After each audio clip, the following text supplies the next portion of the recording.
6,000 children and has created one of the largest data banks on this particular population. She did her PhD work in educational psychology and special ed at the University of Southern California, and for 9 years she served on the faculty of the University of Denver in counseling and gifted education. She's been studying the psychology and education of the gifted since 1961 and has written over 300 articles, chapters and books, including Counseling the Gifted and Talented, Upside Down Brilliance, which sits on my shelf, The Visual Spatial Learner and Advanced Development. And her latest book, Giftedness 101, is available at the conference. I think I'm looking at a table right over here where you would be able to purchase some of those resources or find some of those resources later this morning. When I asked Dr. Silverman, what does she want you to know about her yesterday, she said, I want them to know that along with Nebraska's very own Vita Hollingsworth, she has a passion for the potential of people, in particular the gifted. And I think you will find her to be energetic, enthusiastic, and I am so pleased to be and honored to be able to introduce to you Dr. Linda Silverman.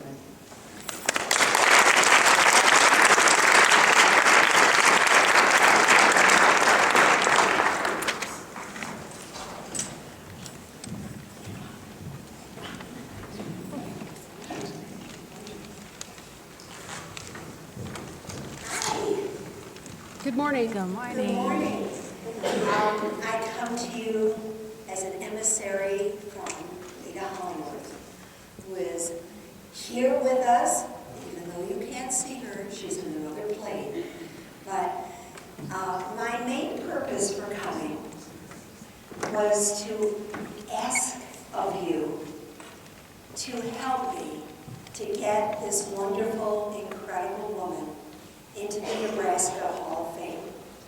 And I found out just yesterday, after trying hard and failing twice, in 1988 and in 2012, with NAG really at the forefront of both of those efforts, that one of the reasons why I haven't been successful is that I'm not from here. So I'm going to have to ask your help, because you are. And what is most important, if you get excited as you listen to what she's done for you, and what she's done for your children, and what she's done for everyone in this country, to see if you can figure out what she's done for Nebraska, because that's what it takes to get into the Nebraska Hall of Fame. So ever since I got here, the motto has been expect the unexpected. And wherever Lita Hollingworth's energy is, you can expect surprises. So this is the beginning of Giftedness 101, the very first question on the very first page. And I want to know, by a show of hands, where you stand on this very important issue. Are you gifted if no one else can see it? Raise your hand if you think yes. That's a whole lot of people. Okay, I don't know what's happened to the rest of that, but the rest of that statement that she seemed to walk off was, are you only gifted when you do something that others deem remarkable? Is the emphasis on giftedness what you do as other people judge your work and the quality of your work? How many of you think giftedness is about how others see you? That it's what you produce? Get any hands for that? Okay. So the box, I don't know if you know what box I'm talking about, but there's a box that disagrees fox was in The Little Prince? I seem to be having lost my slides today. I don't know if it's some connecting problem, but the next slide is empty. The fox in The Little Prince said, "And now here is my secret, a very simple secret. It is only with the heart that one can see rightly. What is essential is invisible to the eye." Oh, there's my baby. I have a fox. I live up in the mountains in Colorado, and I don't own the fox. The fox comes to visit me every day because I feed it. And my fox looks a lot like that. And Kim Boham from Omaha comes and stays with us about once a month, and she's taken pictures of this fox every time she's come. So I said, "Can you send me a picture of my fox?" And she sent me this, and it looked so much, I was sure. I said, "You could enter this in a contest. That's my fox." She says, "No, I got it off of Google." So what is giftedness? What are we talking about here? Do you have a clear perception, a picture in your mind when you think of what it is? Nod your head if you think you know what giftedness is. Nod your head if you think you're a little confused about what it is. Is anybody aware that there is a huge, raging debate in the field right now? And the debate that is out there, and I'm going to tell you all about that, and I'm going to tell you where I stand, I'm going to tell you where Lita stands, is on giftedness equaling demonstrated achievement versus developmental differences. How many of you knew that there was this war happening? Well, I have to tell you who started the fight. It was Nebraska's Lita Hollingworth. And it happened a long, long time ago at the very beginning of this field. She started it. She was a rabble-rouser, and a very good one. And who she took on was none other than the great Sir Francis Galton. She was a young woman. She had just gone off to New York City after graduating from the University of Nebraska at Lincoln and teaching school in DeWitt. And after not being able to get a job and not being able to pursue her graduate studies and not being eligible for any scholarships and fellowships and trying to figure out why, she started to question this particular man who had already just passed away. But his legacy that started this field, started the whole question about the nature-nurture controversy, was called hereditary genius. Hereditary genius, that tells you something about his viewpoint.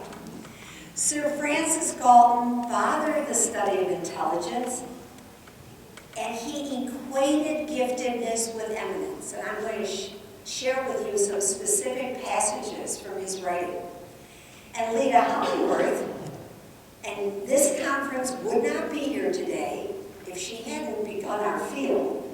She's the foremother of gifted education. How many of you had heard of Lita Hollingworth? Good. Well, you're going to hear a whole lot more about her. And then my hope, my prayer is that you'll share so that every person you know will know who Lita Hollingworth is. She objected vigorously to this inequitable criterion, and her writings focused on the psychosocial development and adjustment problems of gifted children by virtue of their developmental differences. So here we have one person who says giftedness is about individuals who develop differently, atypically from the norm. And here we have Sir Francis Galton, who is saying, no, giftedness is eminence. So allowed this brave young woman to have the audacity to take on a giant who was respected, a genius, a scientist that the world all knew. Well, this is what happened to her. She started out teaching at DeWitt. Any of you from DeWitt? Nobody. Okay, too far away, I guess. And then she married Harry Hollingworth, who they both went to the University of Nebraska together, and that's where they met. Lita actually started school at the age of 15. She graduated from Valentine and started the University of Nebraska at Lincoln at 15 years old. And there's just these most precious, lovely stories in this book that he wrote about her after she died, about finding her and what she meant to him throughout her whole life. Beautiful love story. So she went off to New York to marry Harry, who had gotten a position working with James McKean Cattell. And she was so full of life and so full of energy and capable of working and capable of making a contribution, and every door was shut. As a married woman, she could not get a job teaching in New York City in 1908. God forbid she got pregnant. We can't have that. She was ineligible for any kind of scholarship or fellowship at Columbia University. And she sat there crying. There's this story about her sitting there with a lone pork chop while Harry's out there making a name for himself and working and contributing, and she can't do anything. She's just all of this ability and no place at all to use it. And she began to wonder why. She was discouraged and puzzled by the role society had laid out for her. And she pondered the inequality of women's opportunities in society. So this is what she did. She single-handedly mounted a campaign to prove to the scientific world that women are as capable as men and that they deserve equal rights. And she succeeded. A Nebraskan who did this alone. Do you think this is worthy of a place in the Nebraska Hall of Fame? I do. So Galton's hereditary genius was her first target.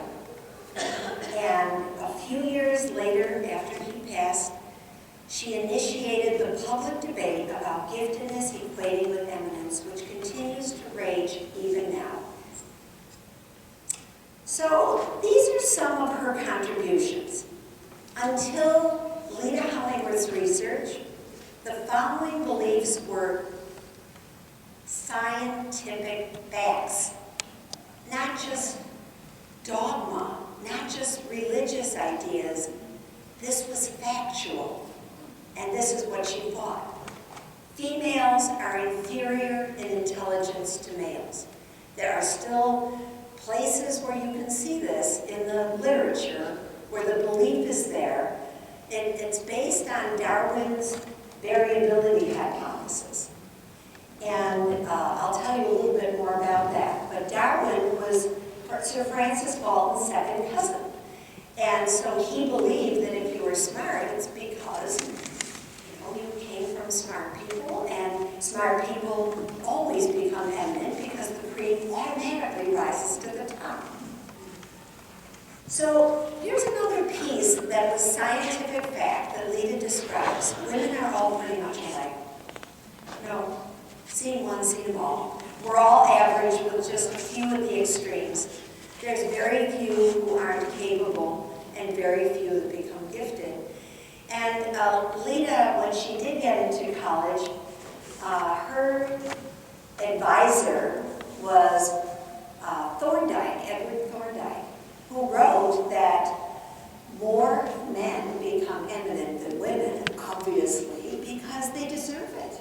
Because there are more men who are at the extremes of intelligence, and women aren't.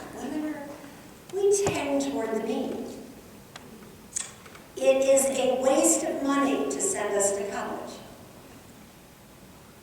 And women were barred from college because they would not be able to profit from higher education. We should not have the right to vote. We would not make wise judgments if we did. We're like children our whole lives. We do not belong in the work world. We can't hold a job. Do you know what the main reason why women can't work?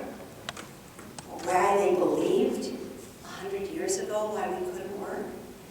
Because 1 week out of every month, we are so incapacitated and our judgment is so poor that we would fail at anything we did and ruin it all for everybody. Women were barred from working on that basis. Scientific fact, folks. Go back to the history books and you'll see it. The first thing she did in her master's degree was to do a study that showed that at every single day, whether a woman had her period or not, she was as productive as a man on the same day. That's gutsy. If you have a job, if you have the right to vote, and if you use that right, you need to thank this woman. You need to know who she is, and you need to find out more about her, because she's yours. And I promise you, if you learn about her, she will give you such a gift of insight in your life. She has totally inspired my work.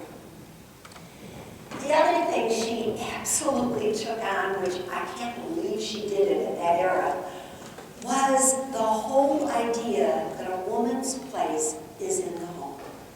And that is our sole purpose for being here. And everything that we give women to educate them has to be to make them better mothers and wives. Because that's it, folks. And if you don't do that, you're worthless in our society. That's what she was up against.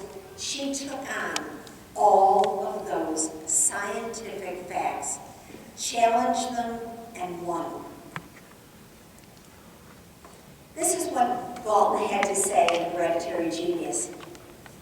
It follows that the men who achieve eminence and those who are naturally capable are to a large extent identical. If a man is gifted with vast intellectual ability, eagerness to work, and power of working, I cannot comprehend how such a man should be repressed. Eminence, giftedness, identical.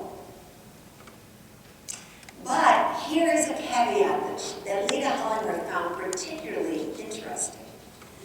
A very gifted man will almost always rise, as I believe, to eminence. That's where the cream rises to the top came from. But if he is handicapped with the weight of a wife and children in the race of life, he cannot be expected to keep as much to the front as if he were single. He cannot pursue his favorite subject of study with the same absorbing passion if he had no pressing calls on his attention, no domestic sorrows, anxieties, and petty cares, no yearly child, no periodical infantine epidemics, no constant professional toil for the maintenance of a large family. He never had kids.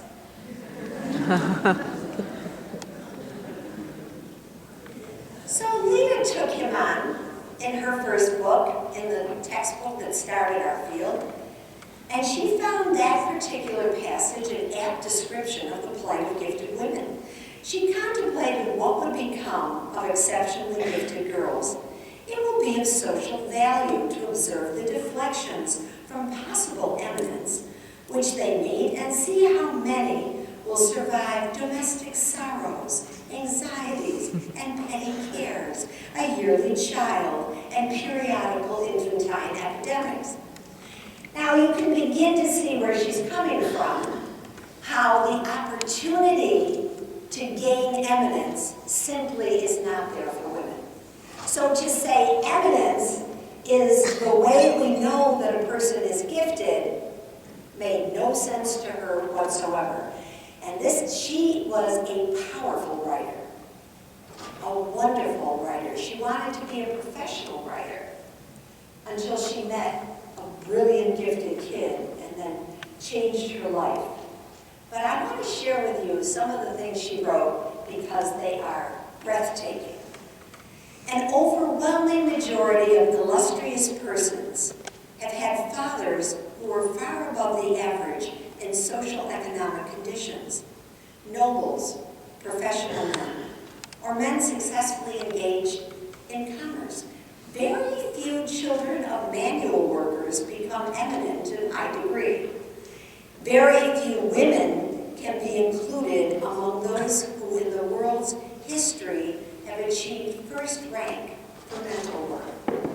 One possible interpretation is that education and opportunity are the prime determinants of achievement.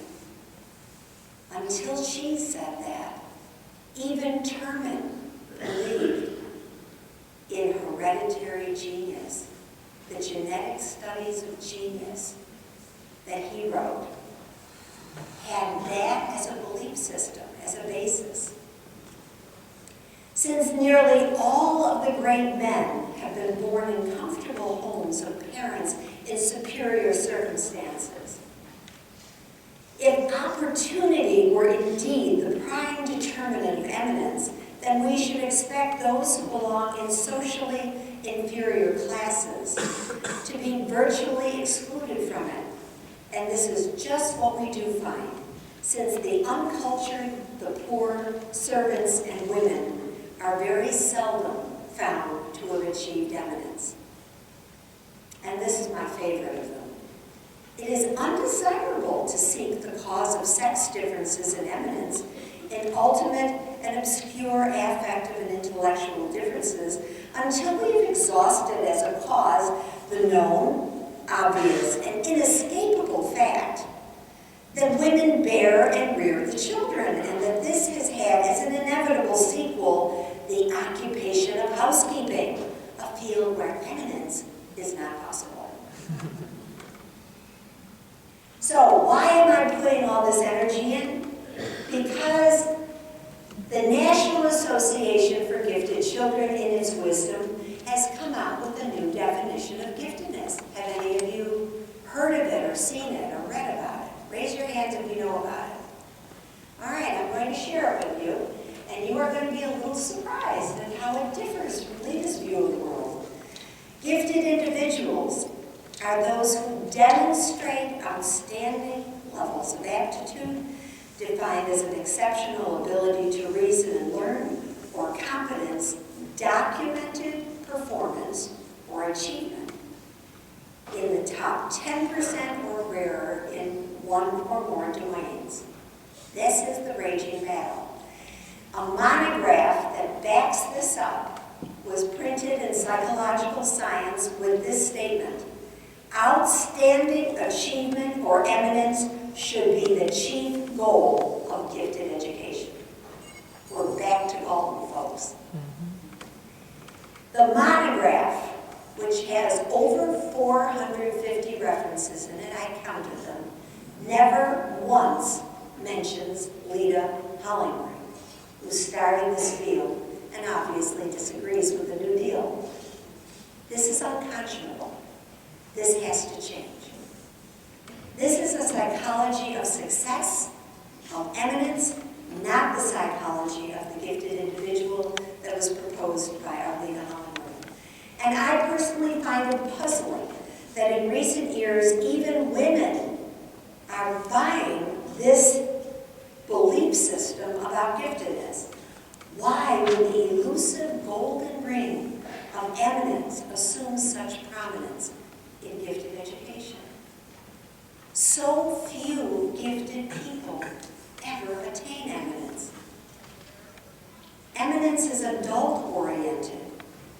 rather than child-friendly. What's an eminent child? The one who gets straight A's in the classroom? It's highly competitive, and when you think of all the people, the millions of people who are gifted in the world, only a handful of them will become eminent. The true picture of giftedness that Lita knew and that I write about in Giftedness 101 is the gifted person as an outsider. The feeling of being different and of being unacceptable and not accepted. So when we talk about social and emotional development of the gifted and how important that is in the work world, we have to start with the awareness that acceptance for being different comes first. It's the foundation of social and emotional development. And few people get it.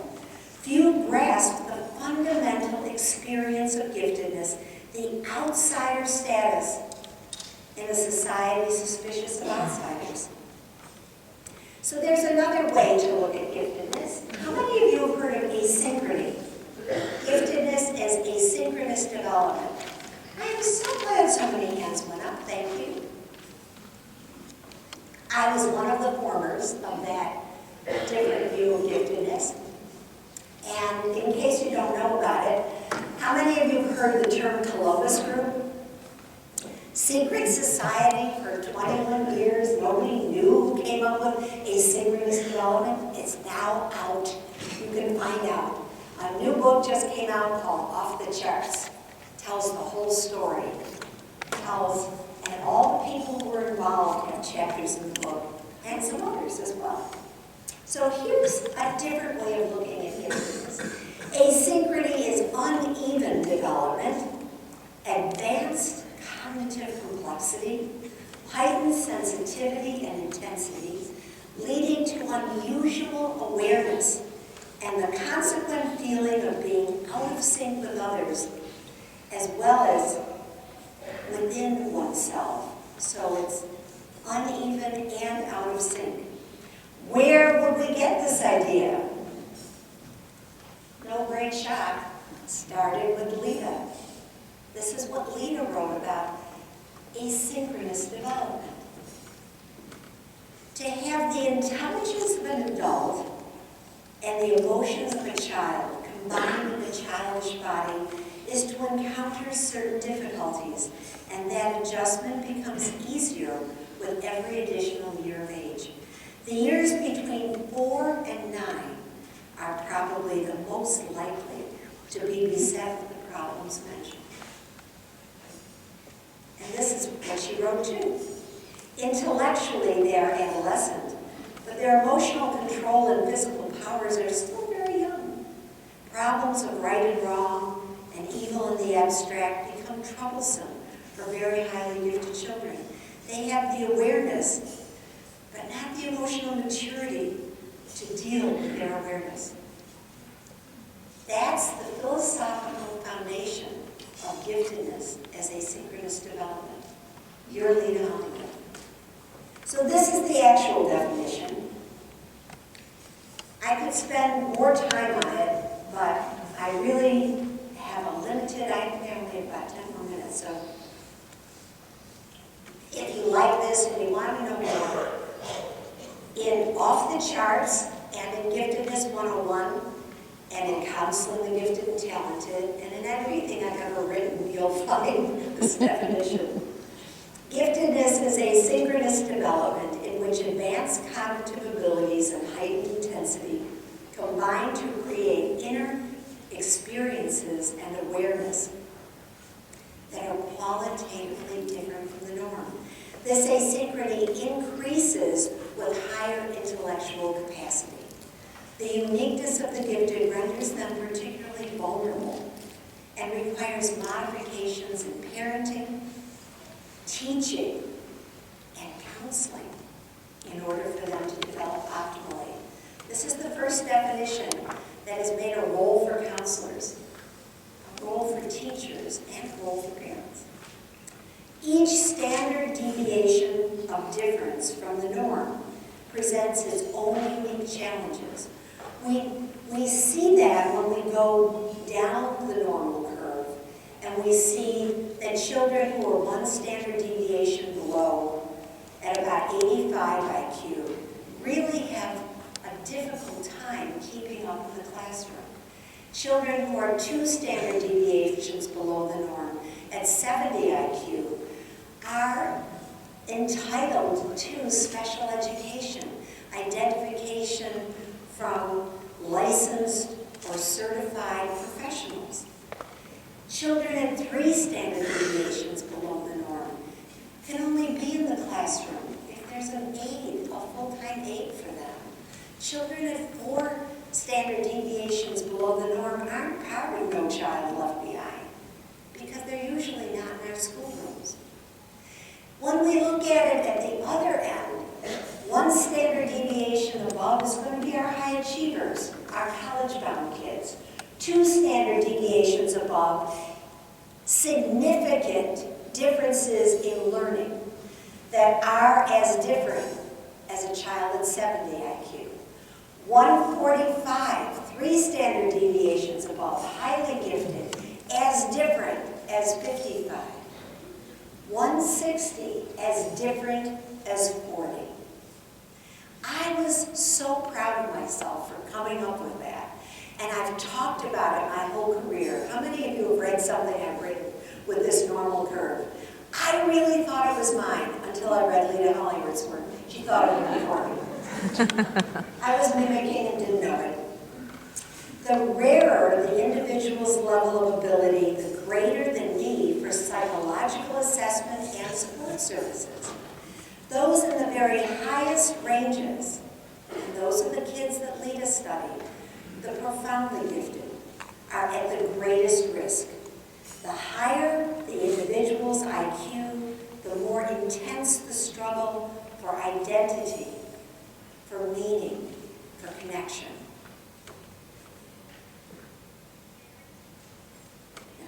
Okay?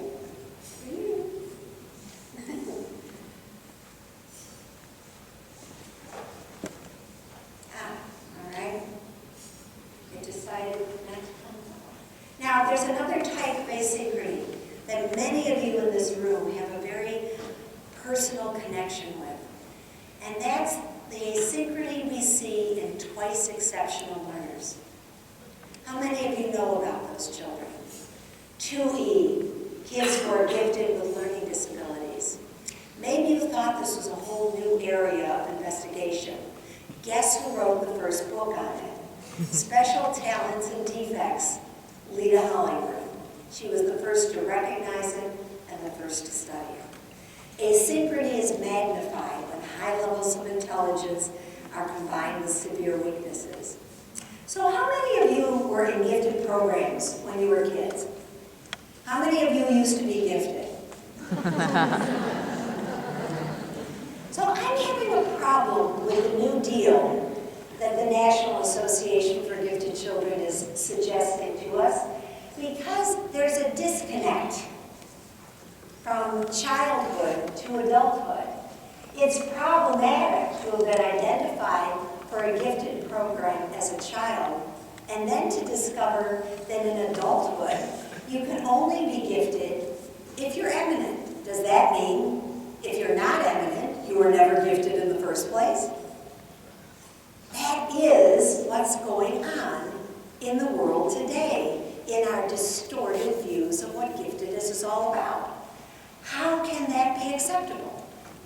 All those gifted kids, when they grow up, that you're working with, are not going to be gifted, and are going to look back on their lives and say, I guess it was wrong. They chose the wrong people because I didn't become famous. When we look at talent development, which is the alternative to asynchrony, talents instead of giftedness, the lens focuses on what we can do. What have you done for me lately? Rather than who we are in our totality.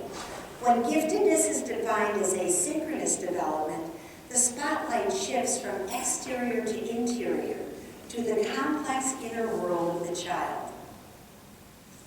Giftedness is largely invisible. The visibly gifted are high achievers, and they represent only the tip of the iceberg. The vast majority of the world's millions of gifted children are hidden from view. And in case you think, and maybe some of us here do think, that giftedness is an advantage for the rich, I have news for you. Ain't so.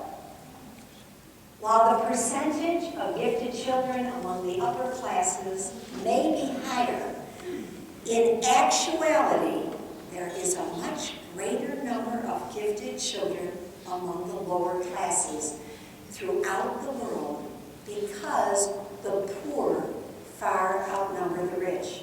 When you decide not to support gifted programs because it's elitist, this is what you are doing. The people who have the money have alternatives. They can go to a private school. They can move to another state that has programs. They can homeschool. They can find tutors and mentors to come into their homes. Well, what about the poor gifted kids? What about the kids that Thomas Jefferson talked about? What about the children of poverty that Molly was telling us about? What do they have to develop their talents if we take gifted programs away from them? All they have is us. When educators and academics mistake the tracks, these are dragon tracks, visible achievements from the beast itself, we are so missing who this person is. Not what they've done, not what we deem remarkable, but who is this person? Gifted children hide. There's no question that Lita knew this, Anna Marie Roper knew this, and anyone who's really gotten into the head and heart of a gifted child knows that they are not going to show you who they are unless they feel safe with you. Giftedness is a dragon that only can be seen by those who conceive of dragons. If one notices that there's something special about a child and conveys a glint of recognition, the sleeping dragon within may awaken and begin to breathe fire into this little person's soul. And IQ tests do not predict who will be famous, but they are very good dragon detectors. Instead of being valued only for what they can produce, which frequently happens in school, the gifted need to be cherished for who they are and the unusual ways that they think and feel. And our Lita Hollingworth did that. She got it. The bulk of my writing is in original studies, and they deal for the most part with the psychology and education of highly intelligent and gifted children. I consider this one of the most important of all problems for the development of social science. How to recognize, how to educate, how to foster, and how to utilize the gifted young. So what is giftedness? As I see it, as Lita saw it, it's a psychological reality. It creates qualitatively different experiences.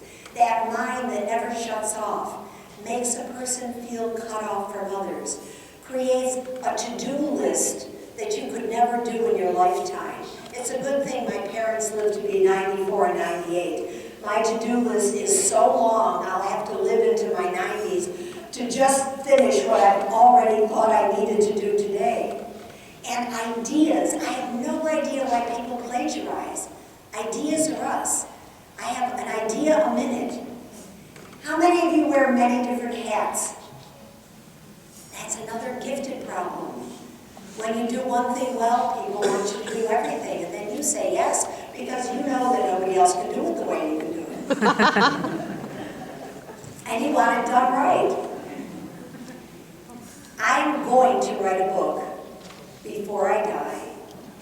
It's about gifted women, and it's called I'm Not Gifted, I'm Just Busy. And then the hurdles, the standards that gifted people set for themselves, that we have labeled perfectionism. This is a gifted problem. Gifted people set high standards for themselves, and then they reach them. And those of you who heard of overexcitabilities, or who got to hear Lori last night talk about the overexcitabilities, this is the most beautiful piece of it that Michael Piafsky shared, and I put this on the first page of Counseling the Gifted and Talented. It's also in Giftedness 101. Cognitive complexity, emotional sensitivity, heightened imagination, and magnified sensations combine to create a different quality of experiencing. Vivid, absorbing, penetrating, encompassing, complex, commanding, a way of being quiveringly alive. Impossible dreams are realized, unrealistic goals achieved, insurmountable obstacles surmounted by people whose vision is a more powerful reality than the limitations that most of the world accepts as real. And that was what your leader was, a person who had impossible visions and surmounted unbelievable obstacles and got you the right to vote and got you a position in gifted education that wouldn't have existed without her. We need to see beyond the narrow lens of competitiveness and elitism, and eminence go hand in hand. That's the most competitive field of looking at giftedness. It's not about competition to get to the top. There's a much deeper significance to what giftedness is. When we look at the gifted from a global perspective, it's clear that the development of every person's gifts benefit all of society. Every person has a unique contribution to make to the whole. Kierkegaard has been quoted as saying that we all come into this world with sealed orders, and we each must discover what those orders are and follow them. The gifted come equipped with the exact combination of unusual strengths and unusual weaknesses, the perfect asynchrony to fulfill their own secret orders. Do not ever underestimate your own gifts. Every person who chooses to work with gifted children, every one of you who've chosen this as a life career, has done it because at a heart level, you get it. You relate to those kids from the inside. Every gift contains a danger. Whatever gift we have, we are compelled to express.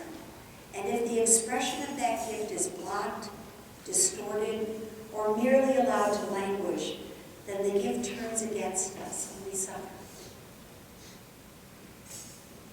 And this is my last quote at this conference from Lita. And I want you all to really think about this. I have this in calligraphy on my wall in my office so that I'm reminded every day that I'm at the office. But it is a fancy of mine that all creative souls die with some necessary vision unuttered in their hearts, and that they wait wishfully watching those who have yet the privilege of life. All of you have the privilege of life. She died at 53. The privilege of life to see whether someone will not utter it. Of course, they die with many things unsaid. It is unthinkable that Carlyle or Emerson or Elizabeth Browning had said all they could say before they died. They were obliged to leave much unexpressed, and then likely there were things that never could have been expressed at all. because they were not the proper mediums. There are seers yet to come.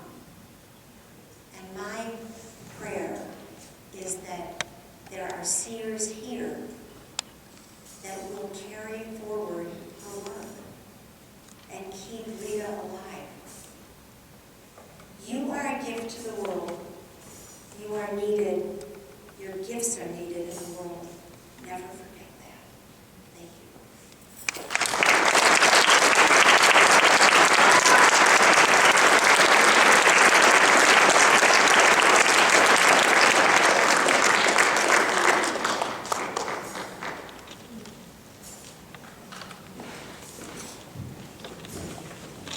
Thank you very much. You've given us a lot to think about and very inspiring. Thank you. I don't have any announcements at this time, so go